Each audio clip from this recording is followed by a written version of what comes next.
Hello there, YouTube. It's your boy B3, back to another kicking TV show review. Today we are reviewing a Marvel cartoon, Hulk and the Agents of S.M.A.S.H. from 2013. This little sci-fi superhero cartoon ran for 2 seasons. You can watch it on Disney Plus, which is where I watched it. You can also watch it on YouTube, Google Play Movies and TV, Vudu, and Amazon Prime Video. Yeah, it's got a 6.1 out of 10 on IMDb, and 69% liked the TV show. Yeah, so let me give you just a little quick read up here. Villains beware! Because some of Marvel's strongest superheroes, Hulk, She-Hulk, A-Bomb, Red Hulk, and Scar, are banding together. The members of the group, the Agents of S.M.A.S.H., are setting out to prove that they are not monsters, but rather Hulk-sized heroes. The heroes live together, so in addition to tackling worldwide threats, such as trying to prevent another planet from crashing into Earth, they must also deal with normal family problems like trying to housebreak a pet, although most families don't have a giant T-Rex as a pet. The first episode aired on August 11th of 2013, and the final episode on June 28th of 2015. Stan Lee's credited as the program creator. You know, it's got a lot of comedic elements and stuff in it as well. He's a children's show after all. It's not going to be the Immortal Hulk, you know what I mean? Originally in English, and based on the Hulk, who was, of course, created by Stan Lee and Jack Kirby. But yeah, this is a fun little show. There are things I don't like about it, and there are things I really liked about it. Like, for instance, I really liked Season 2 a lot more than I liked Season 1. Season 1 is just them kind of arguing amongst themselves in their base, their gamma base, and Rick Jones, who's A-Bomb, now becomes A-Bomb at the beginning, he has these old military cameras, these like anti-gravity cameras that just follow them around and film their exploits. And at the beginning of the show, I was like, oh, okay, that's a good idea for a first episode. You know, he's filming it, and that gives them a reason to give a ton of exposition, because he's literally talking to the camera to broadcast it, because he wants people to know the Hulk isn't a monster. That's a great way to like justify a lot of exposition right at the beginning. And no, that's the premise of the entire show. They use it to justify exposition constantly. But it doesn't always super duper work, because sometimes they want camera angles where their cameras wouldn't be, because the show you're watching here in the real world is supposed to be the exact show they're broadcasting in their universe. We're seeing the same thing that the characters in universe are seeing when they watch the Hulks and the Agents of S.M.A.S.H. web show. So, it's weird, because like there's one episode where they crossed over with Ultimate Spider-Man several times. Its comedic and editing style are very similar to Ultimate Spider-Man, and I'm not the biggest fan of Ultimate Spider-Man. I don't really like it that much. And so that wasn't super great here. It's got this real crazy editing style where like the dimensions are changing all the time, and I think that's to make it look more like an internet video. And you know, they're literally saying that it is an internet show within that world. I think that's just trying to keep up with the hip and cool internet so they don't get left behind when television dies. You know what I mean? Yeah, but I did really want to watch it. Just one, I've been really into Hulk recently. I watched like the classic 90s, well, I would not sure I'd super call it classic, but the original 90s Incredible Hulk animated series. Been reading a lot of Hulk comics, a lot of the Red Hulk stuff specifically. And Red Hulk's in this, and so is A-Bomb. You never see A-Bomb in anything, especially since Rick isn't A-Bomb anymore in the comics and hasn't been for a while, I believe. But I mean, like, the show is fun. It's got a lot of good messages for kids in every episode. That being said, all the Hulks are really violent towards each other whenever they have a disagreement amongst themselves, which is constant and never ending. They're literally always arguing with each other. They hit each other constantly. And it's like contradictory to a lot of the messages that they're trying to give kids with the show, and that's a little odd. And I'm trying to not look at this too much as an adult fan, but I mean, I have to. You know? And all the characters basically act like children. A-Bomb is exactly the kind of character that I just really hate in children's shows, where he's always like, oh, I'm awesome, cool, and radical, and I never shut up, and blah, blah, blah. And he's played by Seth Green, who does a great job with it. I think actually all the voice actors do pretty damn well in this show, but I don't. A-Bomb's just, that character that's supposed to be the cool, hip one that the kids like, but it's written by someone completely out of touch who doesn't know what the kids like. Uh, yeah. And then Scar is pretty much dumb brute, what the Hulk used to be.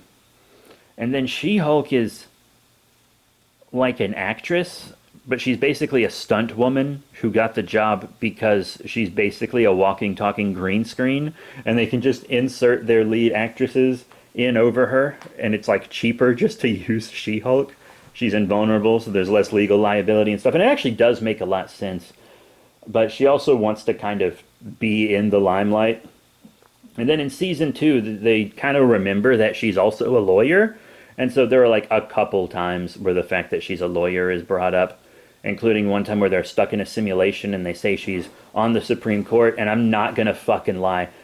I would read the shit out of a comic where She-Hulk was on the Supreme Court. What an excellent idea, right? Excellent idea. I'd read that. There's actually a lot of good ideas in this show. And then you have General Thunderbolt Ross, the Red Hulk, one of my favorite Marvel characters, to be completely honest. And I knew he wouldn't be what he was in the comics, because he was, like, brutal in the comics, But I didn't think he'd... Like, he's an old man. But he acts like a child the whole movie. It's like almost like he has dementia or something. It's kind of sad. And I'm not saying that to like disparage people with dementia. I'm saying that because it's like so weird to have this elderly man in the show almost acting like a child, like a selfish child the whole show. And there's not terribly, terribly much in the way of character development. But that brings me to the Hulk himself, who at the beginning of the show is pretty much already fully developed. And I actually like that. I think that's incredibly interesting. He has control over his rage now. And as we all know, that makes the Hulk weaker, because if he doesn't go berserk, he doesn't get as strong. Which is why he needs a team a lot more now. But it also helps him serve well in the leader role, because he's the leader of the team, and he's always trying to get these childlike Hulks, honestly, to get along with each other. And he's a great tactician. He understands everything. He's been working with the Avengers for a long time. He's been working on his own for a long time. This is almost a fully developed Hulk already. And he's the only issue with him is he hasn't fully accepted that he needs a team. And then even in the last episode of the show, he's like, "Team, you stay here, and I'll go do it by myself." And he pretty much never gets over that until right when the show ends. But it's actually very interesting to see this developed Hulk, who sometimes regresses into a brute, but only in the most dire of circumstances. Like, the first time he does it is at the end of season 1, is the first time I think he regresses in this show back to his old self. But he's always able to get a handle on it. Really cool. And there's a lot of guest appearances from the Howling Commandos, a couple times, like 3 times at least, which is, the monster team. That was also in the Hulk movie I reviewed recently.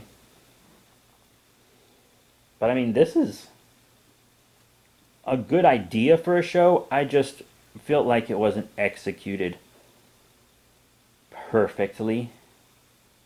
I don't know, it's got a lot of great ideas. Like, there's one episode, and this was just so cute and funny, I think, where, like, the leader goes back in time to take over during dinosaur times, and then the future changes to where the dinosaurs never died out, and they're all wearing little people clothes, and it's so cute. But that actually brings me to the differences between season 1 and season 2. In season 1, as I said, they're all just kind of living together in the Hulk Tower, or in Gamma Base or whatever, arguing with each other, and then when something happens on Earth, they gotta go fix it. And then they have this jet, and they crash it. Every episode, they crash it pretty much. Constantly crashed. And there's even an episode where the writers are, like, kind of aware by how much they've crashed it, And there's actually a lot of meta jokes in this show, because the show itself is like a web series that Rick is producing and editing himself. So there's a lot of meta humor about making a show in it, which I thought was interesting. And kids would understand that actually more nowadays than they would in 2013. So that part I think has actually aged quite well. But yeah, it's basically just them running around punching Earth threats. And season one didn't really impress me at all.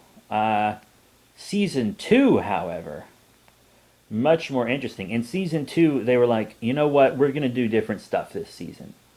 So, like, at the end of season one, they get lost in space. So then there's several episodes of season two. They're just lost in space. And season one also ends with the leader kind of tricking them into destroying their town. So the world thinks they're monsters again. And the leader waited until the world finally accepted them as heroes to enact this plan so that they like lose that. Instead of just remaining the same, they would get what they wanted, lose it, and then be worse off, which is pretty cruel, honestly. So they're lost in space for a while, and then they return to Earth, but they're fugitives, so they don't have their gamma base and all their tech and stuff. Now they're fugitives. And that was also really interesting. And then they get cleared of it, and like so, there's just so many cool ideas in this show. Then they're like falling through time. So like Hulk is, uh, he's trying to chase a leader through the time stream because the leader keeps going to different eras to try to take over. And since the other Hulks were at ground zero of the time change, they're not affected when reality shifts. So the Hulk is in the past fighting the leader, and then they're in the present fighting the alternate futures that the leader has created. And it's like, that's cool. So they kept changing up how the show worked to kind of keep it fresh and interesting throughout the season. And honestly, it really worked. There was some really creative stuff that came out of these timelines and whatnot. You have a frost giant Sauron. So cool. You had a vampire devil dinosaur. Devil dinosaur is like their pet throughout the show, which is really cool because I'm quite the devil dinosaur fan. We even got to see Moon Boy. Like, who gives? No one cares about Moon Boy. That was really cool. Howling Commandos multiple times. That made me happy. I mean, and there's also like a red skull Triceratops. That one was a little lame. That one was a little weird. Not as cool as the other two. Vampire Devil Dinosaur was dope. There's one episode where Devil Dinosaur turns into a kaiju, and there's just all kinds of cool stuff in this show. Once again, there's a lot of cameos from other heroes like Doctor Strange, Silver Surfer, the Avengers, multiple Thor ones. Very cool. It was pretty cool. So, well, I didn't think season one was the best. I liked season two a lot more. And it's very clear that the writers knew they were getting canceled at the end of season two because there's a huge finale, and it's a pretty dope finale. Everyone who's cameoed or been introduced in the show, like the entire time, that wasn't in like the past or an alternate timeline or something, like anyone that could be there in the present shows up in the finale. So, like, the Kree invade Earth, and like all the Hulks are there, all the Avengers are there, all the Howling Commandos are there, the Inhumans, like everyone that was legally allowed to be in the show was there. Just everyone. It was really, really cool. Just a huge, huge finale. And during the finale, like Rick Jones is complaining that their show isn't getting a lot of like likes online. Like they're on their 50th episode, and it's like actually is kind of the 50th episode in the real show when he says this. And there's 7 likes on the show. 50 episodes in, there's 7 likes. And he's pissed, and he's like, I'm going to cancel the show. And then this show is canceled at the end of that 2-parter. So the writers were clearly like, fuck, they're going to cancel us. They're like venting a little frustration that way via some meta humor. And then the show does end with their, web series blowing up and getting a ton of likes. I guess, just in case they want to bring it back. But I mean, at the end of the day, I enjoyed the Agents of S.M.A.S.H. Yeah, a lot of the other Hulks are kind of annoying, constantly squabbling. The show reuses a lot of jokes and stuff also. But that's it. Thank you all very much for your support, and the dog's going off, so I'll see you all next time.